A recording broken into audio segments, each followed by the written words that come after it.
നിലമ്പൂർ നിയോജകമണ്ഡലം ഐക്യജനാധിപത്യ മുന്നണി സ്ഥാനാർത്ഥി ആര്യാടൻ ഷൗക്കത്ത് അവരുടെ പ്രചരണ ജാഥ ഇവിടെ സമാരംഭം കുറിക്കുകയാണ്. ഈ വരുന്ന 19 നടക്കുന്ന ആ ഉപതെരഞ്ഞെടുപ്പിൽ ഇടതുപക്ഷ ദുർഭരണത്തിനെതിരെ വിധിയെഴുതുവാനുള്ള അവസരമാണ് ഇവിടെ നിലമ്പൂരിലെ ജനാധിപത്യ വിശ്വാസികൾക്ക് ലഭിച്ചിട്ടുള്ളത്. ഏറ്റവും പ്രഗത്ഭനായ ആര്യാടൻ ഷൗക്കത്തിന് തന്നെ ഐക്യജനാധിപത്യ മുന്നണി സ്ഥാനാർത്ഥിയായി ലഭിച്ചു.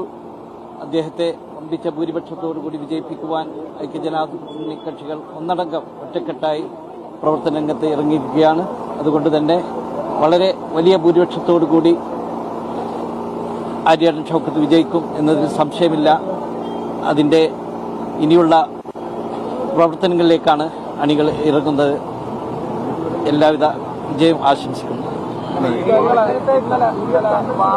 ഇന്നലത്തെ വാർത്തകളൊന്നുമില്ല. ഇന്ന് ഉള്ള വാർത്ത, അതായത് നേരത്തെ ഡേറ്റുകൾ കൊടുത്താണ്. ഇന്ന് പ്രചരണ ജാഥക്ക് വരാം. ഇനി തുടർന്നുള്ള ദിവസങ്ങളിലും വളരെ സജീവമായി എല്ലാവരും ഉണ്ടാവും. ഇന്നലെ മുസ്ലിം ലീഗിന്റെ സമ്മന്നതരായ എല്ലാ നേതാക്കളും ആ കൺവെൻഷനിൽ പങ്കെടുത്തിട്ടുണ്ട്. അത് ചിലർ അതിനെ തെറ്റിദ്ധരിപ്പിക്കുന്ന രീതിയിൽ ഒരു